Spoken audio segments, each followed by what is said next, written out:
Good morning. My name is Jim Reppond, and this is Seattle Real Estate Chat, episode number 56. And I'm here with my co-presenter, Rhonda Porter. Rhonda, would you like to introduce yourself? Sure. Thanks, Jim. I'm Rhonda Porter, and I'm a licensed loan officer with Mortgage Master Service Corporation, and I'm author of the blog, Mortgage Porter.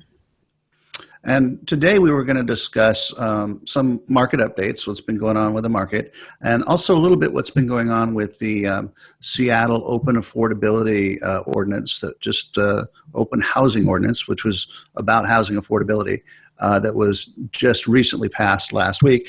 And then last night, Monday night, I guess it'd be the 15th of August, Seattle City Council passed a kind of a huge affordability housing ordinance that will be pretty big change for Seattle in terms of linking new developments with the upscaling that they're planning on doing on zoning through a big chunk of the Seattle area. According to the Seattle Times and the Daily Journal of Commerce, it'll be about 16% of all residential housing in Seattle will be upscaled if this all goes through. So that's going to be kind of our focus today. And I thought we would start with this new article that just came out this morning from the, again, Daily Journal of Commerce. I'm going to share that screen, if you will, with everybody so that they can see that. Rhonda, can you see that as well? Yes, I can. Okay, so this is from the Daily Journal of Commerce website. And they talk, and again, it was just released this morning. They talk about the areas that the city is planning on upscaling. They even give us a little map, and it explodes out here. You can kind of see.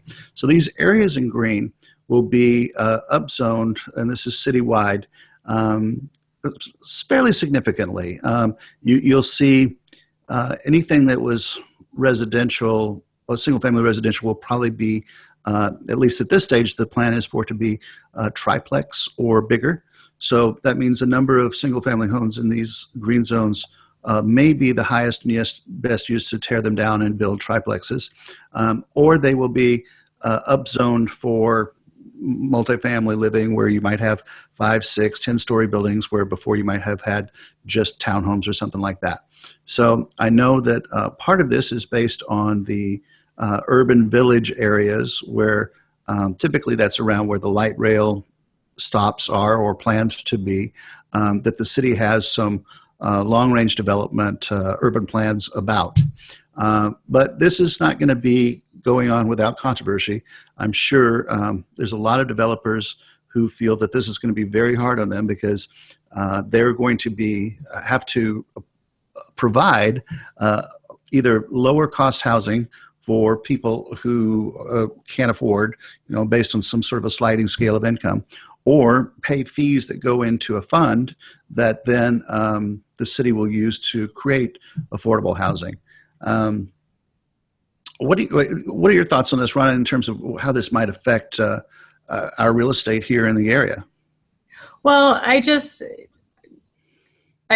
is a little bit new to me. I mean, as far as since this just passed last night, and I'm just looking at these zones, I know that we do need to do, or I think the council needs to be as open as possible to all types of housing. I was reading an article the other day where it was actually a blog post by a person who was really trying to do the apartments, a developer for that, and how the city really made it difficult for them to do that. And I just think, we need to really diversify our housing, and I think at the same time too, and I think this is where it's going to be tricky, is also do things that will help preserve some of our housing too, like the old historic homes in Seattle. I hate to see the flavor of our city gone, or I guess the flavor of our city is changing, but I just, the more the mix, the better, I guess is my personal opinion. Yeah, I think it would make sense to try to, at least in some areas where we have some really beautiful older homes, slow down and say, wait a minute, maybe we want to exclude these and call them historical areas or some designation where it wouldn't be so easy or so lucrative for developers to come along and tear down these beautiful older homes just for the sake of the higher density and more profit. I think in my mind, I keep thinking about these, like the beautiful homes on Capitol Hill, North Capitol Hill, or Queen Anne.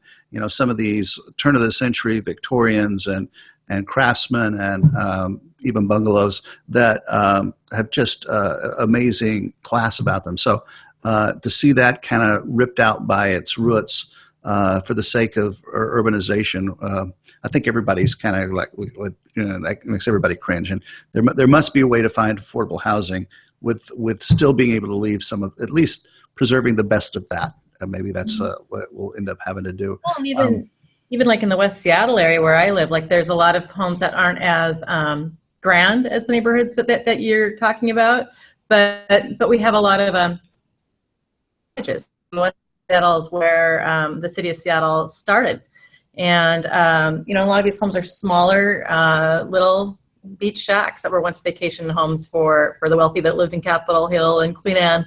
So I don't know. It'll be interesting. I know a lot of the stuff just can't be helped, and we do need more housing in Seattle.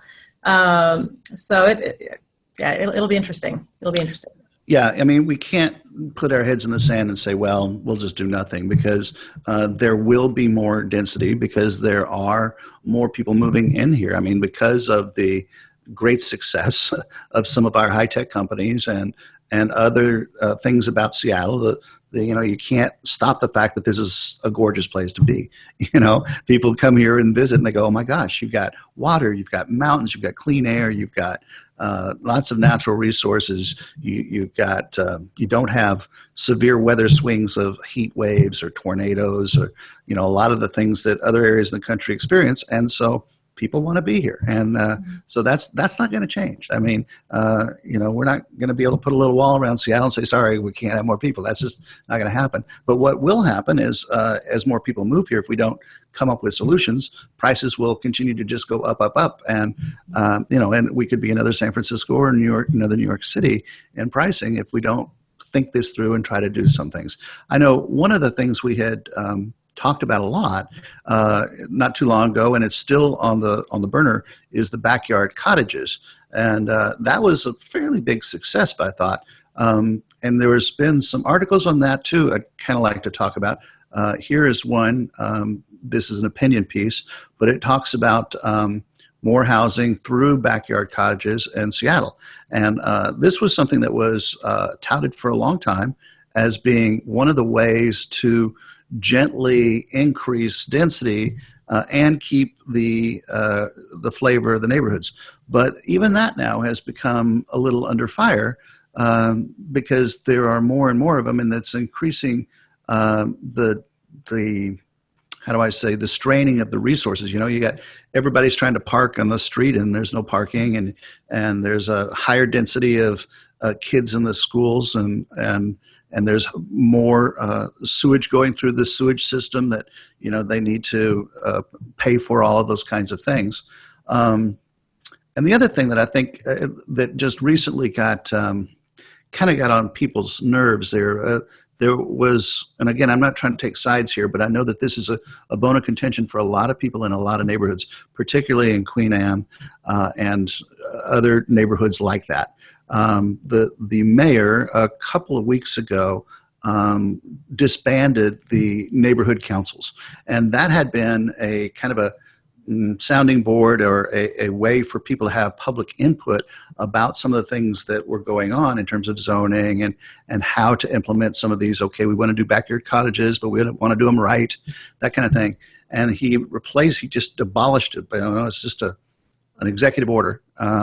And now he has set up some sort of a commission that's supposed to give him recommendations, and he's going to blanketly implement those zoning changes without any kind of public discourse or environmental impact studies or anything. I think there's a process, and this article I've got up here talks about this. Again, Seattle Times, you may want to look it up. This guy here, Martin Kaplan, I think is the guy who wrote the article, but he talks about how there was this time where the city would have to fill out a form that said if there was any impacts going on as a result of the changes, whatever changes they wanted to do. And it was some long questionnaire. And what the the mayor has done is on any of the changes they want to do, they just tick off no impact, no impact, no impact. And if they keep, they put everything as being no impact, all of the changes, then they don't have to have any of these environmental studies. Well, I mean, I'm not one for over dramatizing or over committee kind of governments. I really prefer them smaller and more effective. But on the other hand, if you just try to bypass the will of the people in their neighborhoods, I think you're going to have a lot of upset people. Right. So, anyway, that's something I think that may be addressed, but according to the newspapers, and again, I'm just reading media, so I don't know if it's true or not. The Mayor Murray plans to have all of these implementations and all of the zoning changes completed by spring of next year, which if it affects 16% of all residential land in Seattle, that's going to be kind of a big deal. I think there's a lot of people that are going to have issues with that. Well, and with backyard cottages, it's kind of ironic because, the city was pushing that and for affordable housing, but then also with the vacation rental scenarios, which the council has also been working on with short-term rentals and trying to make those harder to operate or to have in the city of Seattle. The one thing that they allow, last I saw, it's been a while since I've looked it up, but they are allowing backyard cottages to have kind of like a free pass to be a vacation rental, which I find really ironic because the whole reason that they are being promoted and allowed is to help affordable housing. And so that's taking that unit off the housing market, and that's an affordable housing unit.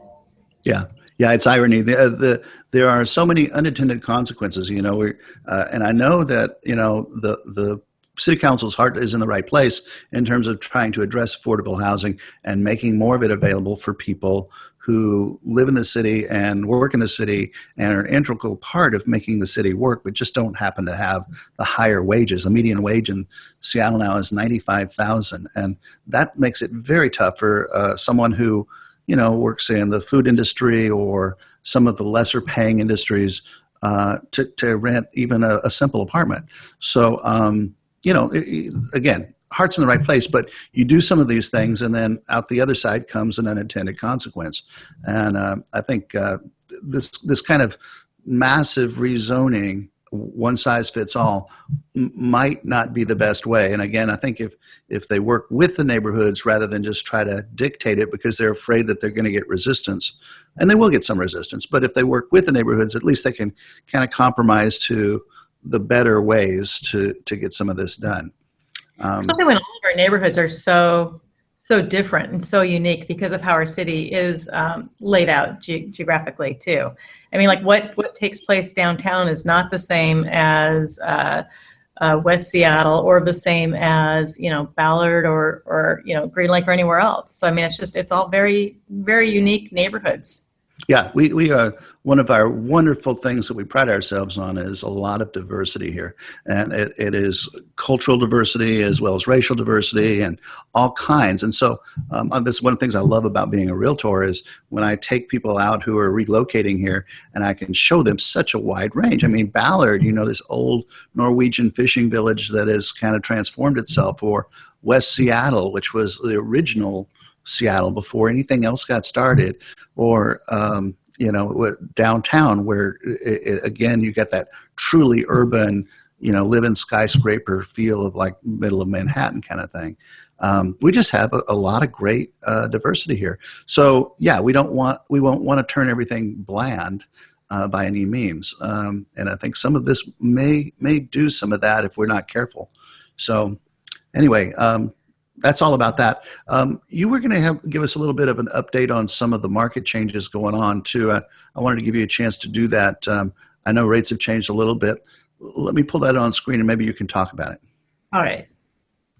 Yeah, rates have been low for a real extended period of time. And so what we're looking at here is Freddie Mac's weekly report that they put out, and it's their prime mortgage market survey.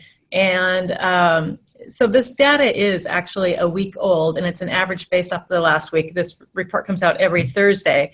And so this shows us that last Thursday, the average rate for 30-year fixed for that week was 3.45%, and that was priced with about a half point. And again, these are averages. So rates have been trending slightly higher since the jobs report came out, and was stronger than expected. But they're still very, very low.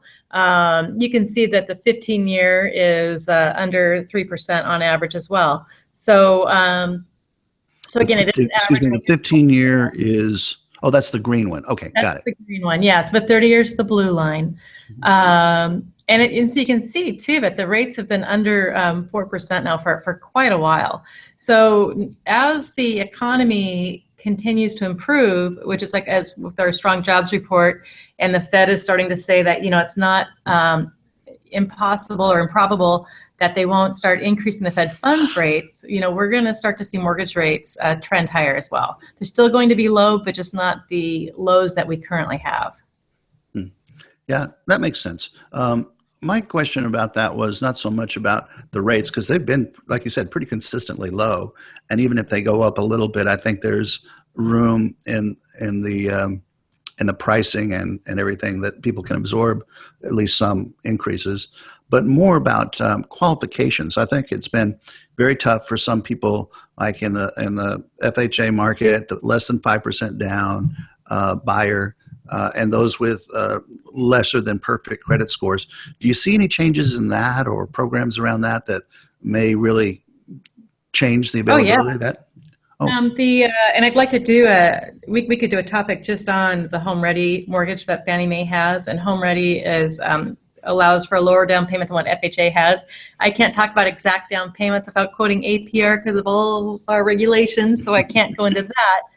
But if we do a show on it, I'll have APR ready for that. But it does allow for, has a lot of flexibilities. The pricing is better with the mortgage rates, and less down payment than FHA, slightly less, and reduced mortgage insurance for scores above, well, it's a tiered thing, but and the thing that's nice with the pricing and with the rates is that conventional loans have, and so does FHA, but they have price hits to them based off of credit score and loan to value. And so if your credit scores are 720 or higher, and I'm going from memory, there's no price hits. And so that rate is, really low. And then if your credit scores aren't that high, there's a cap on how much the price hits can be. So it's really nice, and it's a great alternative to FHA. It also allows for, if you're someone that has had a roommate for the past 12 months, and you're going to buy the house, and this roommate's going to move with you, you can use that roommate's income on the application, even if they're not going to be on the mortgage with you. So it's kind of a lot of unique possibilities. Also, if that property has a mother-in-law apartment or something, then you may be able to factor in income for that as well too. So it's a really neat program.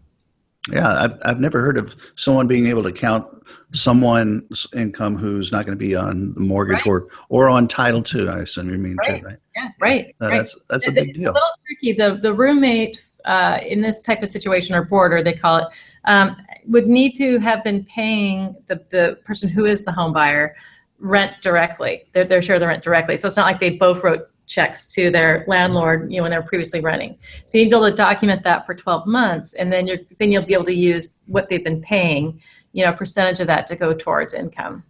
So if someone had a roommate for about a year in a rental situation and never purchased a home before, they would be using that history, their rental history together to establish this scenario. It wouldn't be someone saying, okay, I'm going to buy this house that has an extra bedroom, and I know someone who will move in with me, right, and they will pay this. That wouldn't count, right? Right, exactly. And it's going to be too, it's the rental, it's going to be an average of the rental income, that's the portion that's going to be used. So if that roommate was paying like $500 a month or whatever, then it's that type of income that's used to offset the, or to add towards the income of the buyer. Yeah, So that's it's not not the, that it's much not the different than standard rental properties that you had. Like if you had a duplex and there was already a established renter there, I think what you get about 70% of that income can be added into your personal income to qualify. roughly. I mean, nowadays we use the actual income tax, like the net income from that, what's claimed on the Schedule E. Mm-hmm. Okay, makes So sense. yeah, yeah. So Cool. so yeah, we can go into talk about that. It can be a whole another Seattle real estate chat Yeah, episode. that sounds like an exciting one. I know a lot of people have very little information about that, and in this market, it makes it very tough because it's so competitive. You get into a multiple offer situation, and the seller is going to gravitate to whoever has cash and who has a lot of down payment, and of course, who's willing to pay escalate it to above the list price if that's possible. So that makes it very tough for first-time buyers that are kind of in these limited situations. But you're right; we could do a whole section on or a segment or show on that.